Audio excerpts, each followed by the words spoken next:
मीठे बाबा हमें कहते हैं कि गुड़ियों का खेल मत करो, है ना। गुड़ियों का खेल क्या होता है? मुझे याद है जब मैं नई नई ज्ञान में आई तो शायद पहली या दूसरी मुरली होगी जिसमें ये शब्द आया था, गुड़ियों का खेल। और मुझे ये बहुत अच्छा लगा, मतलब कुछ इंटरेस्टिंग एंटरटेनिंग था। तो उसका अर्थ जो है, जब हम ज्ञान में आते हैं तो हमें समझ में आता है कि जो भक्ति मार्ग में हम क्या करते हैं कि गुड़िया बनाते हैं, है ना, मूर्ति तैयार करते हैं। फिर उस सुंदर मूर्ति को बहुत साज सज्जा करते हैं, श्रृंगार करते हैं, नए नए वस्त्रों से सुसज्जित करते हैं। फिर बहुत पूजा अर्चना करते हैं उसकी, और बाद में ले जाकर उसे डुबो देते हैं। तो जैसे छोटे बच्चे होते हैं ना, देखा है, सबकी एक फेवरेट गुड़िया होती है। खूब उसको साथ ले लेके चलेंगे, उसको ड्रेस पहनाएंगे, उसको, है ना, फैशन कराएंगे, उसको कितनी सारी चीज़ें करेंगे और फिर ऐसे ही छोड़ देंगे एक दिन। तो ऐसे बाबा कहते हैं ये भक्ति मार्ग में गुड़ियों का खेल चलता है। मुझे एक माता कहती थी जब ज्ञान में आई तो कहती कि मैं अभी ज्ञान में आई, लेकिन मेरा जो बेटा है वो तो ज्ञान में भी नहीं है, लेकिन यूथ होते हैं ना आजकल, तो सबके अपने ओपिनियन होते हैं। तो कहती वो मेरे मंदिर को, जिस मंदिर में मैंने सब देवी देवताओं के चित्र मूर्तियाँ रखे और जिनको मैं हमेशा सजाती संवारती रहती हूँ, तो मेरा बेटा हमेशा कहता था ये तुम्हारा डॉल हाउस है ना। और मुझे कहते कि जब भी किसी दिन मैं मंदिर में पूजा ना करूं तो मुझे कहता था आज तुम्हारा डॉल हाउस थोड़ा डल लग रहा है। तो कहता था आज तुम्हारे डॉल हाउस को सजाया नहीं तुमने। तो मैं हमेशा उसको पूछती कि इसको डॉल हाउस क्यों कहते हो? तो कहते डॉल्स ही तो है, जैसे छोटे बच्चे खेलते हैं ऐसे तुमने भी अपना सजा रखा है, रोज उसको तिलक बिंदी करती रहती हो, बाकी, है ना, कुछ चेंज तो तुम में आता नहीं। तो इस प्रकार से वो जो बच्चा है कहता था। तो फिर जब माता ने बताया तो मैंने कहा हाँ, वैसे तो बाबा भी हमें कहते हैं कि ये गुड़ियों का खेल ही है। लेकिन आज बाबा हमें कहते हैं कि चलो ठीक है, वो वाला गुड़ियों का खेल तो धीरे-धीरे जैसे हम ज्ञान मार्ग में चलते हैं, तो भक्ति मार्ग से वैराग्य आ जाता है। हमें समझ आता है कि भगवान से आत्मा को संबंध रखना है। बाकी ये जो सारी रस्म-रिवाज़ है, ये तो सब गुड़ियों का खेल है। तो धीरे-धीरे, धीरे-धीरे वैराग्य आता जाता है। लेकिन बाबा कहते ज्ञान मार्ग में आकर, ज्ञान मार्ग में चलते हुए भी हम बच्चे गुड़ियों का खेल खेलते हैं। और वो कौन सा गुड़ियों का खेल है? वो इस ब्राह्मण जीवन में, ब्राह्मण जीवन किसे कहते? जब हम बाबा के बन गए, शिव बाबा ने हमें ब्रह्मा बाबा के द्वारा एडॉप्ट किया, हम ब्राह्मण कहलाते हैं। आप सभी अभी ब्राह्मण कहलाते हैं। तो ब्राह्मण जब हम बन गए, इस ब्राह्मण जीवन में भी बाबा कहते बच्चे गुड़ियों का खेल करते हैं, और उस खेल से बाबा आज हमें सावधान कर रहे हैं। तो वो गुड़ियों का खेल क्या है? तो बाबा कहते असार निर्जीव बातें, ईर्ष्या की, आवेश की, अनुमान की जब हमारे सामने आती हैं, तो हम भी उन बातों को जैसे प्राण भरते हैं, जैसे उसे सत्य के रूप में स्वीकारते भी हैं और उन बातों को अन्यों को भी दुष्वर्णन करके सुनाते हैं। तो वो जैसे बातों में प्राण भरना हो गया, जैसे प्राण प्रतिष्ठा करते हैं ना निर्जीव मूर्ति में, ऐसे निर्जीव बातों में, असार बातों में हम प्राण भरते हैं। और उन बातों का बीज क्या होता है? ईर्ष्या, अनुमान, आवेश आदि। अब एक बात जो हमें यहाँ पर बहुत अच्छे से समझनी है वो ये कि ये जो बातें होती है ना, दुनिया में कोई किसी बात को बहुत वर्णन कर रहा है, बहुत सुना रहा है, उसको बहुत आपको समझाने की कोशिश कर रहा है। ज्ञान मार्ग की बात अलग है, ये तो हम अपने लिए सुनते हैं। लेकिन कोई आपको इसकी बात, उसकी बात, ये ऐसा है, वो वैसा है, ये लोग ऐसे हैं, वो लोग ऐसे हैं, ये फला व्यक्ति इस प्रकार से कर्म करता है, ये बातें बहुत वर्णन करने की कोशिश कर रहा है, सुना रहा है, जिस बात का कोई सार नहीं है, जो बात निर्जीव है। क्यों? क्योंकि उससे हमारी कोई आत्म उन्नति या हमारे जीवन पे कोई अंतर नहीं पड़ता। इनफैक्ट उससे तो हमारी अवन्नति ही हो रही है सुनकर। लेकिन उन बातों को कोई सुना रहा है। अब वो जो बातें हैं उनका बीज हमेशा क्या होता है? ईर्ष्या, अनुमान, आवेश, नेगेटिव इमोशन, है ना? देखो, अगर सच में मनुष्य इतना तत्पर होता ना सत्य सुनाने के लिए, तो ब्राह्मण जीवन में क्या सुनाता? ज्ञान सुनाता ना। अगर सच में कोई कह रहा है कि मेरे को बहुत इंटरेस्ट है आपको सच बताने में, या आपको बचाने में, या आपका कल्याण करने में, या आपको सुख देने में, तो कल्याण करने की विधि, सुख देने की विधि, किसी को दुख से बचाने की विधि, किसी की उन्नति कराने की विधि तो ज्ञान है ना। लेकिन वो आत्मा ज्ञान ना सुनाकर आपको उल्टी बातें बहुत रुचि से सुना रही है।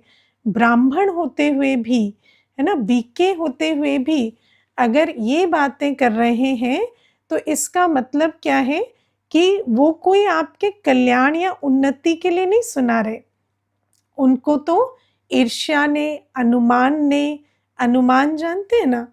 हाँ, अपने अंदर ही अपने आप को बुद्धिमान प्रूव करने के लिए बहुत सारी, है ना, मुझे अनुभव है, ये ऐसे कर रहे हैं ना, इनके पीछे ये बात है, ये बात है। इस प्रकार से अपने अनुमान की बात को ऐसे सुनाएंगे जैसे, है ना, कोई रिसर्च वर्क होता है, बहुत अच्छे से रिसर्च करके कोई पेपर प्रेजेंट करते हैं, तो जितने कॉन्फिडेंस से करते हैं ना, ऐसे अपनी बुद्धि से अटकलें लगा लगा कर ऐसे प्रेजेंट करेंगे कि ये बात ऐसी है, वो बात वैसी है। आवेश में, ईर्ष्या में आकर बहुत बातें बनाएंगे। तो बाबा कहते हैं, और फिर जब ये बातें सामने आती हैं तो हम उन बातों को सुने, है ना, और सुनते हुए हाँ ऐसे क्या, अच्छा ये ऐसे, अच्छा हमें तो पता ही नहीं था, अच्छा आपको कैसे पता चला, अच्छा। तो ऐसे जो ये इंटरेस्ट लेके सुनते हैं ना, ये सब क्या है? आपने भी उन बातों में प्राण भरे।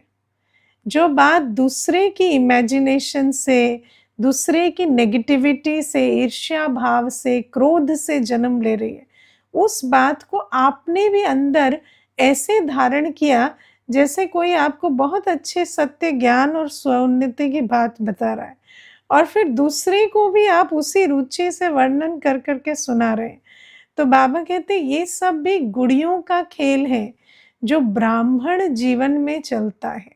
ब्राह्मण परिवार में भी ये बातें बहुत चलती हैं। तो इसके प्रति बाबा हमें सावधान करते हैं। हालांकि बाबा ये भी कहते हैं, क्योंकि हम ब्राह्मण हैं ना, तो हमारा कॉन्शियस एक्टिव है ना, तो कुछ देर ये रचना रचने के बाद क्या होता है, फिर सोचते हैं कि नहीं नहीं, ज्ञान तो ये कहता है, क्यों किसी के व्यर्थ चिंतन में जाना है। तो ज्ञान सागर की लहरों में उस गुड़िया की रचना करके डुबो देते हैं। या फिर ऐसे कहेंगे कि नहीं, मुझे तो अपनी स्व उन्नति करनी है, किसी का अवगुण मैं क्यों दिल में रखूं, तो बाद में उस रचना को स्व उन्नति की लहर में डुबो देंगे। जैसे गुड़ियों को रच कर डुबोते हैं, ऐसे इस प्रकार से डुबो भी देंगे। लेकिन बाबा हमें कहते हैं चलो तुमने रचना रची, उसको डुबो भी दिया, लेकिन अगर तुम रिजल्ट देखो तो क्या हुआ, बहुत नुकसान हो गया। क्योंकि संगम युग में सबसे ज्यादा वैल्यूएबल क्या है, समय और संकल्प। समय और संकल्प से हम अभी भाग्य की रचना रच रहे हैं। और ये समय और संकल्प, हमने जितने समय इन गुड़ियों के खेल में हम बिजी रहे ना, हमने उस समय और संकल्प को व्यर्थ गंवाया। तो बाबा कहते इसीलिए अब सचमुच ज्ञान सागर के संतान बन स्मृति स्वरूप रहकर, कि नहीं, ये जो बाबा ने हमें समझ दी है ना, कि ये जो विस्तार की बातें होती हैं, ये जो रामायण होती है ना ये सारी रामायण कहाँ से आती है, ये सब ईर्ष्या आवेश अनुमान से आती है। तो इन बातों में मुझे नहीं जाना है, और उसको वहीं पर ही फुल स्टॉप लगा देना, ना उनको हाँ हाँ करके उनकी एनकरेज करके उनकी रुचि बढ़ाना, ना खुद उन बातों में फंसना, ना किसी को सुनाना, और अपने संगम युगी समय और संकल्प की जो है बहुत बचत करना, क्योंकि यही हमारा खजाना है जिससे हमारा भाग्य बनता है। अब ये जो बात है, इसको मैं आपको प्रैक्टिकल एक एग्जाम्पल से सुनाती हूँ। मैंने एक माता को देखा, वो कहीं किसी स्थान से आई थी, उसने मुझे एक और बीके के बारे में, आप सोचो कहीं से कहीं आकर वो मुझे बिठाकर 15 मिनट वो बातें सुनाती रही। वो फला ऐसे हैं, वो ऐसे हैं, वो ये करते, वो करते। तो जब वो बातें खत्म ही ना हुई, तो मैंने उस माता को कहा, आपके द्वारा कितनी आत्माओं ने बाबा का परिचय लिया आज तक, है ना? तो कहती है कि ज्ञान तो ना दीदी मैं ज़्यादा सुना नहीं पाती हूँ, सुनती तो हूँ, समझती हूँ, बाबा को याद करती हूँ, पर ज्ञान सुना नहीं पाती हूँ। मैंने कहा आपके अंदर तो कथा करने की क्वालिटी है, आप क्या ज्ञान नहीं सुना सकते? आप तो बैठकर मुझे 15 मिनट से जो आपने रामायण सुनाई, तो आपके अंदर तो बहुत विशेषता है। आप चाहें तो किसी को भी कुछ भी समझा के कन्विंस कर सकते हैं। आप क्यों ज्ञान नहीं सुनाते? तो क्या है कि कई बार हम देखेंगे, ब्राह्मण आत्माएँ व्यर्थ जब सुनाएँगी तो सुनाती चली जाएँगी, और देखने में, सोचने में भी आएगा कि ये आत्मा अगर यही वाली अपनी विशेषता बाबा का ज्ञान सुनाने में यूज़ करती, तो पता नहीं कितने अनेकों का कल्याण हो जाता। तो फिर विशेषता है, लेकिन वो आत्मा ज्ञान क्यों नहीं सुना रही, कुछ और क्यों सुना रही है? क्योंकि उस आत्मा का संबंध अभी भी है ना, ऐसा बाबा से नहीं जुड़ा है कि वो बाबा की सेवा में अपना सब कुछ अर्पण करे। वो आत्मा जो है वो अभी भी विकारों के वश है। इसीलिए ईर्ष्या द्वेष वश तो बहुत कुछ सुना जाते हैं दुनिया में। आप देखो, मुझे याद है रमेश भाई साहब एक बार बहुत सुंदर बात सुनाते, कहते कि उनकी जो युगल थे, जो बाबा के घर में दोनों ही समर्पित रहे, रमेश भाई साहब और उषा दीदी जी। वो उषा दीदी जी नहीं जो उनकी, है ना, अभी मधुबन में जो उषा दीदी जी हैं वो नहीं, दूसरी एक उनकी युगल थे उषा दीदी जी, उन्होंने शरीर छोड़ दिया। अभी तो रमेश भाई साहब ने भी छोड़ दिया शरीर। तो कहते एक बार किसी को मैंने कहा, मित्र को, रमेश भाई साहब अपना अनुभव सुनाते कि मैंने एक मित्र को सुनाया कि उषा जो है वो किसी भी टॉपिक पर 1 घंटा भाषण कर सकते हैं। तो उनके युगल ने कहा, उनके जो फ्रेंड थे उन्होंने कहा कि मेरी युगल तो बिना टॉपिक के 5 घंटे भाषण कर सकते हैं। आपकी आपकी युगल में क्या बड़ी विशेषता है?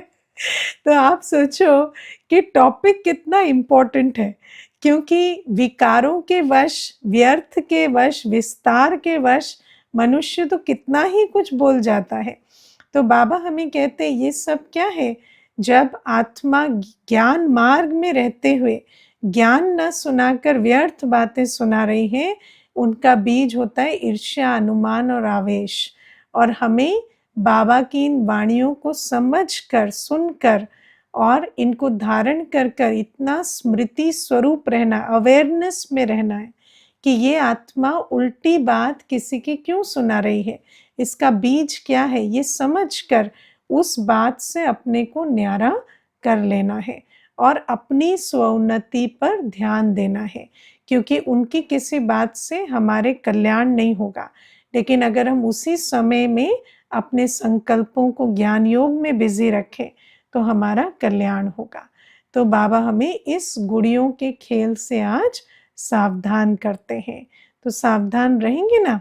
हाँ, क्योंकि देखो क्या है ना, बाबा हमें मुरली में 3 प्रकार की बातें बताते हैं, शिक्षा, समझानी और सावधानी, है ना? हमें बाबा बहुत सारी शिक्षाएं देते हैं, ये करो, ये नहीं करो, है ना? बहुत सारी समझानी देते हैं, आदि मध्य अंत का ज्ञान समझाते हैं, आत्मा परमात्मा समझाते हैं, समय पे की पुकार समझाते हैं, सब कुछ समझाते हैं।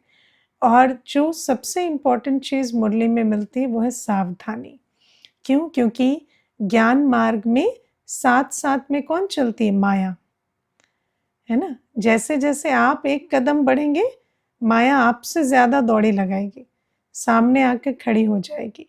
तो माया नहीं चाहती कि हमारा भाग्य बने, तो माया भी बहुत साथ-साथ चलती है। तो बाबा हमें रोज़ मुरली में माया से कैसे बचें, उसके लिए ये बातें समझाते हैं। जैसे ये जो बाबा ने गुड़ियों के खेल से सावधान रहने की बात बताई, ये सावधानी है। अब अगर सावधानी नहीं बरतते हैं तो क्या होता है? माया हमें कच्चा खा जाती है। और जब माया खा जाती है ना, जब बुद्धि पूरी भ्रष्ट हो जाती है, तो उस समय पर कोई कितना भी समझाए कि नहीं, ये बात ऐसे नहीं थी, आप इन चक्करों में पड़ गए, आपको, है ना, आपको बाबा मिला, आप क्यों इंटरेस्ट खो रहे हैं, आप तो बाबा के बच्चे बने, आप भाग्य बनाए, लेकिन वो बुद्धि ही भ्रष्ट कर देती है माया। उसके बाद कितना भी समझाएं तो समझ में ही नहीं आता। इसीलिए बाबा हमें कहते हैं कि मैं जो सावधानियां दे रहा हूँ ना, इस पे बहुत अटेंशन दो, नहीं तो माया के वश हो जाएंगे। और आप सोचो 63 जन्म के बाद तो हमें बाबा मिला, है ना? इतनी मुश्किल से तो हमें बाबा मिला। अब अगर बाबा के साथ रहते माया हमें बाबा से भी अलग कर दे और हम ज्ञान मार्ग से उल्टे चले जाएं, ज्ञान योग में रुचि ना आए और माया के वश होकर रास्ता उल्टा पकड़ ले, तो फिर तो हमारा कल्प कल्प का भाग्य सुधारने और कोई मिल ही नहीं सकता और कुछ हो ही नहीं सकता। इसलिए इन सावधानियों पर भी बहुत अटेंशन देना है। कई बार क्या होता है, जैसे किसी को रोका टोका जाता है ना? सेंटर्स पर क्या होता है कि मान लीजिए मुझे पता चला कि आप किसी ऐसे का संग कर रहे हैं जो बहुत व्यर्थ विस्तार की बातें आपसे कर रहे हैं, तो मानो हमें पता चलता है तो हम रोकते टोकते हैं कि आप इनके संग में नहीं रहो, उनके संग में नहीं रहो। मुझे याद है, हम जब नए नए ज्ञान में चले तो एक बहन होती थी, तो वो थोड़ी दूर पर सेंटर के रहती थी, तो मैं इस तरफ से आती थी, वो बहन उस तरफ से आती थी। तो मुझे एक बार दीदी ने देखा कि मैं निकली और उसकी तरफ चली गई, है ना, उसके घर की तरफ। तो मुझे अगले दिन दीदी ने बिठाकर बोला, आप तो इस तरफ रहते हो, वो उस तरफ रहती है, आप दोनों इकट्ठे कैसे जा रहे थे? तो देखो, सुनने में क्या लगता है कि जैसे कोई आपको, है ना, कंट्रोल कर रहा है या ऐसा, क्योंकि नए नए आते हैं तो बहुत पर निकले होते हैं ना, लगता है हम ही उड़े और कोई हमें बांधे नहीं, कोई बंधन नहीं चाहिए, कोई कंट्रोल नहीं चाहिए। तो उस समय मुझे वो बात समझ नहीं आई, लेकिन क्या है कि एक रिगार्ड होता है, तो हमने उस बात का मान रखा। तो मैं कभी फिर जैसे ही सेंटर से निकले अपने रास्ते, और वो अपने रास्ते या कोई भी अपने रास्ते, ये हमने नियम बनाया। लेकिन धीरे-धीरे हमने देखा कि कई ऐसे हैं जो सेम रास्ते से आते थे और जिनके साथ हम कभी वापस जाने भी लगे थे, वो टूट गए। और क्यों टूट गए? क्योंकि वो अपनी व्यर्थ विस्तार की बातों में रहे, लेकिन हम इस एक बात के कारण बच गए, है ना? क्योंकि हमें ये बात समझा दी गई थी कि आप अपने रास्ते आएँ, अपने रास्ते जाएँ, है ना? वैसे भी हम अकेले आए हैं, अकेले जाएँगे। यहाँ कोई जाएगा क्या किसी को सतयुग साथ लेके? नहीं, सब अपना-अपना भाग्य बनाने आए हैं। तो अगर हम इन डायरेक्शंस को मानते हैं ना, तो इसमें हमारी माया से सुरक्षा होती है। और नहीं तो क्या होता, माया वार करती रहेगी और संशय आता रहेगा, प्रश्न उठते रहेंगे, कई प्रकार के इन्फ्लुएंस आते रहेंगे, और ऐसे में क्या होता है, ब्राह्मण जीवन का जो सुख होता है वो हम ले नहीं पाते। तो इसीलिए आप देखो कई बार ऐसा होता है, परिवार में ही कोई होगा, वो भी आपको कोई उल्टी बात सुनाएंगे, लेकिन आपको समझना है, आप अपने अनुभव से पूछो कि मुझे कहाँ प्राप्ति हुई, मेरा कल्याण कहाँ से हो रहा है, और आप उस बात पर चलो। किसी की भी व्यर्थ बातों में, क्योंकि व्यर्थ बातों का जो बीज होता है वो नेगेटिविटी होती है। कोई आपको कल्याण करने के लिए कोई अच्छी बात नहीं सुना रहा। आप ज्ञान मार्ग में चलेंगे, आपको नहीं चलने देने के लिए 10 लोग 10 बातें बता देंगे, लेकिन उसी व्यक्ति से आप पूछो कि मेरा स्ट्रेस बढ़ रहा है, मेरा एंगर बढ़ रहा है, मुझे दुख हो रहा है, मैं बीमार हो रहा हूँ, मैं इसके लिए क्या करूँ? तो वो आपको सॉल्यूशन नहीं बताएँगे, है ना? वो आपको क्या कहेंगे? वो तो आप अपना देख लो, बाकी ये इस मार्ग पे आप नहीं जाना, है ना? या यहाँ से आपको हटा देंगे। लेकिन अगर आप उसी व्यक्ति से सॉल्यूशन पूछो, तो वो सॉल्यूशन आपको नहीं देंगे, क्योंकि किसी भी आत्मा के पास आपकी उन्नति करने की ताकत नहीं है।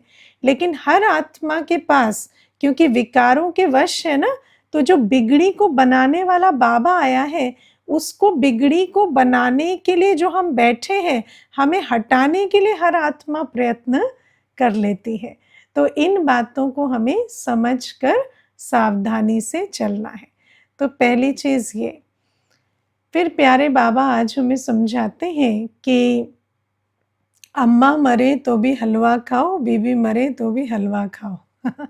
ये बात कहाँ से आती है? क्योंकि जब ब्रह्मा बाबा की जो लौकिक युगल थे, यशोदा माता, युगल माना वाइफ हस्बैंड, है ना? जो नए बैठे हैं वो समझ जाएं। तो ये ब्राह्मण युगल किसको कहते हैं? हस्बैंड या वाइफ, स्पाउस को। तो ब्रह्मा बाबा की जो लौकिक युगल थे, यशोदा माता, जब उन्होंने शरीर छोड़ा, तो उस समय पर ब्रह्मा बाबा ने जो उनकी लौकिक बेटी थी, निर्मल शांतामणि दादी, उनको फ़ोन पर कहा, अम्मा मरे तो भी हलवा खाओ, बीबी मरे तो भी हलवा खाओ। क्योंकि बाबा के लिए, है ना, युगल थी और उनकी माता थी। तो बाबा ने ये मैसेज दिया कि कुछ भी हो जाए, हमें अचल अडोल रहना है। और क्या करना है? कढ़ाई चढ़ा के हलवा बनाना और खाना, ऐसा? हाँ, नहीं। तो हलवा मतलब ज्ञान का, ये जो गरम-गरम हलवा रोज़ हमें बाबा देते हैं। तो बाबा ने कहा कि अपनी ये जो दिनचर्या है, ज्ञानी योगी जीवन है, ये नहीं बदलनी चाहिए। चाहे कोई भी परिस्थिति आ जाए, किसी का शरीर भी छूट गया, तो भी हमारी ये जो ज्ञानी योगी जीवन है, हमारा टाइम टेबल है, इस टाइम टेबल में अंतर ना पड़े। अब बाबा हमें ये बात समझाते हैं कि हम आत्माएँ एक दूसरे के साथ सिर्फ को-एक्टर्स हैं, है ना? बाबा ने हमें ड्रामा का ज्ञान दिया है। ड्रामा का ज्ञान मतलब यहाँ क्या चल रहा है? एक नाटक चल रहा है, और इस नाटक में मैं आत्मा एक अभिनय कर रही हूँ, और इस अभिनय में भी कितने सारे मैं किरदार निभा रही हूँ सारे दिन में। और वो जो मेरी एक्ट है, वो को-एक्टर्स के साथ हम करते हैं। लेकिन हर एक्टर की एंट्री और एग्जिट ड्रामा के हिसाब से होगी, है ना? ड्रामा में जैसा नूंद है, ऐसा नहीं है कि कोई एक्टर आपको बहुत अच्छा लगता है तो उसके साथ आपका सीन 5 सीन लंबा हो गया, और कोई आपको अच्छा नहीं लगता, आप कहेंगे इसकी एग्जिट जल्दी हो जाए तो हो जाए। ऐसा होता है क्या? दुनिया में भी कोई सीरियल की, फिल्म की शूटिंग करते हैं या कोई ड्रामा बनाते हैं तो उनको एक स्क्रिप्ट दे दी जाती है और उनको कहा जाता है कि ये एक्टर इतने समय पर एंट्री लेंगे, इनके साथ आपको ये रोल प्ले करना है। फिर जब वो एक्टर का पार्ट खत्म हो गया, वो चला गया। अब इसमें कोई एक्टर की चॉइस नहीं होती कि वो किसके साथ कितना समय सीन प्ले करना चाहते हैं। वो तो ड्रामा की जैसे डिमांड है उस हिसाब से रहेगा। तो बाबा कहते यहाँ भी हम आत्मा एक्टर अपना पार्ट बजा रहे हैं।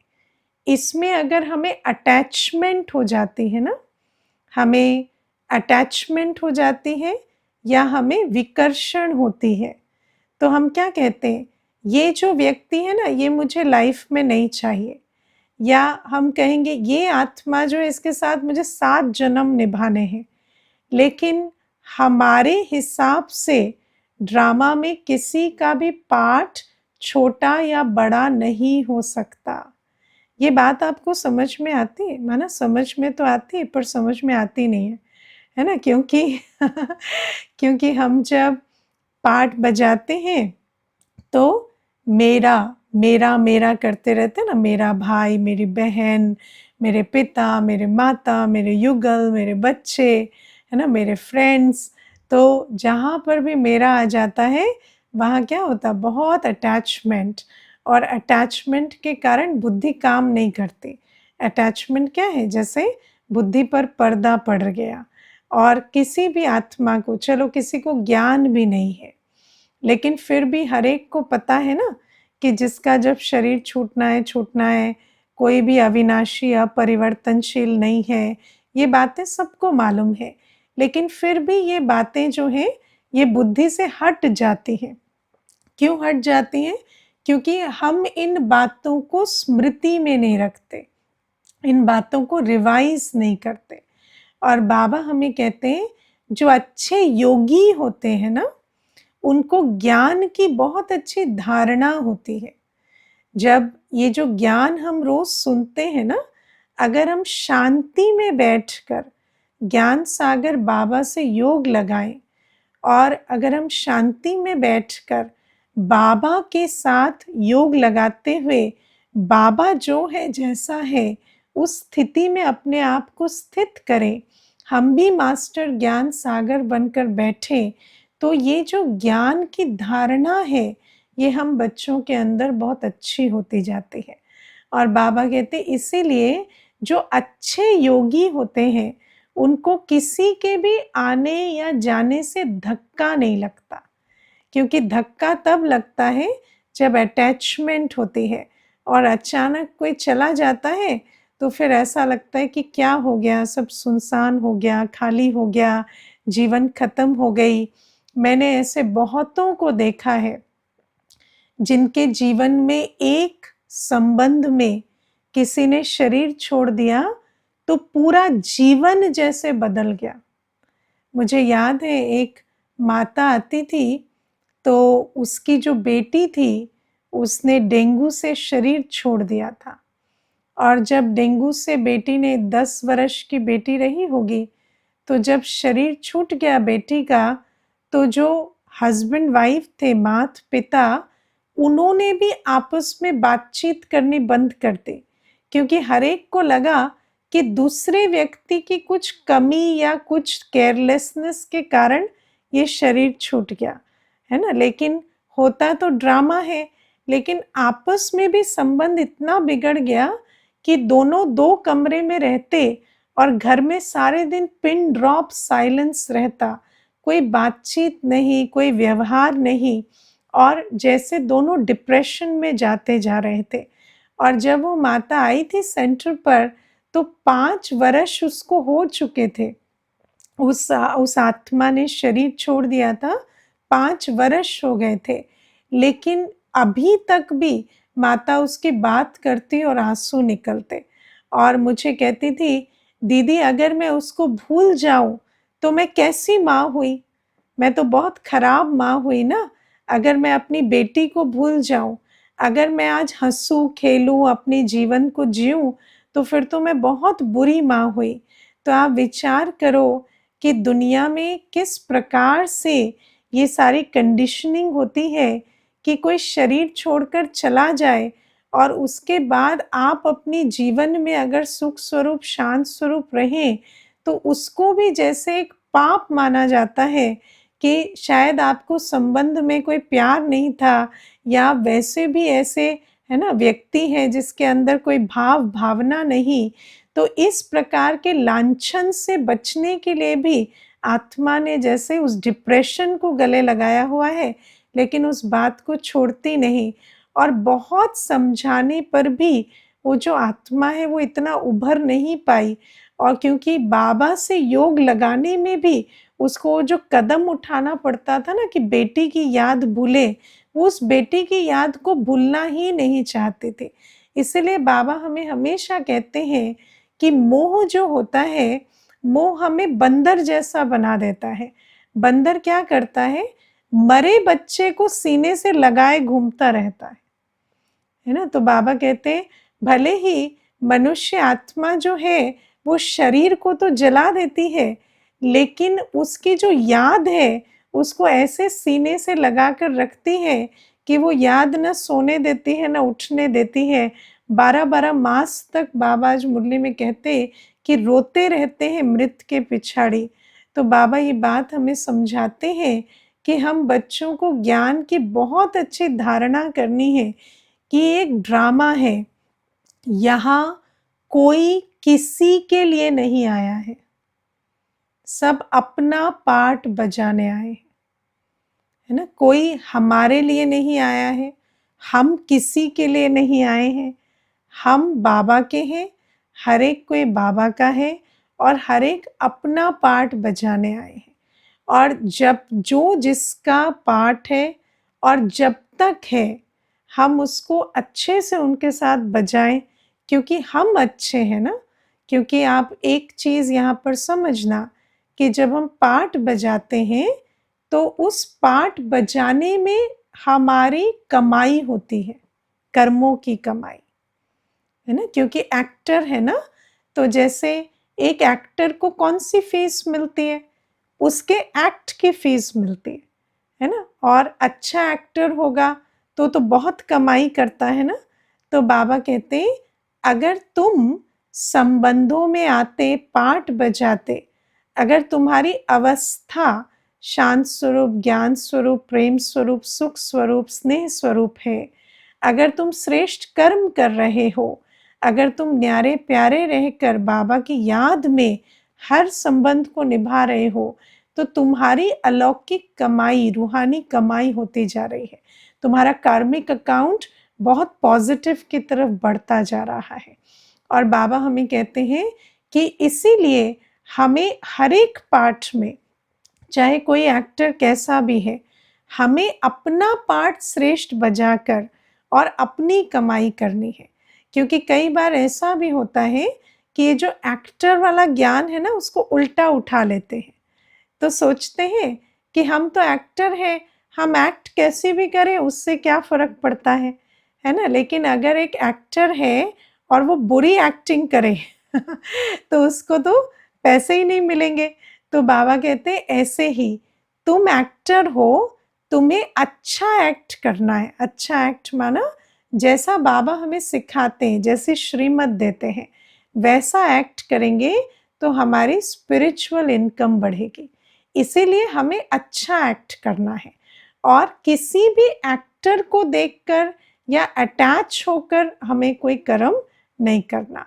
मुझे अपने को जानकर एक्ट करनी। और दूसरी पॉइंट इसमें ये है कि जैसे एक एक्टर होता है, वो स्टेज पर जाता है, अपना रोल प्ले करता है और जैसे कट होता है ना सीन, तो वो एकदम अलग हो जाता है सीन से, है ना? अभी-अभी हँस रहा होगा, कॉमेडी सीन है, लेकिन अभी-अभी फिर एकदम अगर मानो वो समझते हैं मेरी पर्सनैलिटी सीरियस है, तो एकदम से सीरियस हो जाएँगे कट होते ही। ऐसे ही बाबा हमें कहते हैं कि हमें भी ये स्विच ऑन, स्विच ऑफ करना आना चाहिए। आप किसी भी रोल में हैं, मानो आप एक एम्प्लॉयी के रोल में हैं, तो आपको उस एम्प्लॉयी के रोल में, है ना, नमस्ते कहना, हाँ जी करना या बहुत, है ना, काम-काज करना, सब कुछ करना है। लेकिन जैसे ही वो रोल से आप न्यारे हुए, तो आप एकदम से मैं आत्मा, उस रोल का कोई थॉट नहीं, उस रोल से बिल्कुल न्यारी बाबा की याद में बहुत ऊँची स्थिति में बैठ जाए, है ना? उस समय पर मैं ही बॉस हूँ, मैं ही क्रिएटर हूँ, मास्टर क्रिएटर शिव बाबा के साथ। तो बाबा कहते हैं ये जो स्विच ऑन स्विच ऑफ है, जैसे ही ड्रामा ने कट कहा, तो हम अपनी आत्मिक स्थिति में बाबा की याद में बैठ जाएँ। जब इस प्रकार का अभ्यास करेंगे ना, तो रोल में आते भी न्यारे रहेंगे। अगर हम बीच-बीच में ब्रेक्स नहीं लेते, बिल्कुल ही एक्ट में ही जैसे लीन रहते, मगन रहते, सारे दिन रोल, रोल, रोल, देही अभिमानी बनना, न्यारा होकर आत्मिक स्थिति में रहना, इसका अभ्यास ही नहीं करते, तो क्या होगा? हम रोल कॉन्शियस हो जाएँगे। वो जो रोल है, वो हमारी बुद्धि में बैठ जाएगा और फिर उस रोल के आधार से रोल अगर चाहेगा कि, है ना, क्रोध करना है या लोभ में रहना है या जैसा भी, तो उस रोल के बहाव में बहेंगे। फिर आत्मा को जो बुद्धिवानी से डिसीज़न लेने चाहिए, जिससे उसके कर्म की गति श्रेष्ठ बने, वो डिसीज़न नहीं ले सकेंगे। क्योंकि जब हम सोल कॉन्शियस हैं, तो हमारी बुद्धि एक्यूरेट निर्णय करती है। लेकिन रोल कॉन्शियस में हमारी बुद्धि एक्यूरेट निर्णय नहीं कर पाती और हम विकारों के वश होकर उल्टे कर्म करके अपने कर्मों की कमाई भी गंवा देते हैं। तो इन बातों के प्रति सावधान रहना। अच्छा, ओम शांति।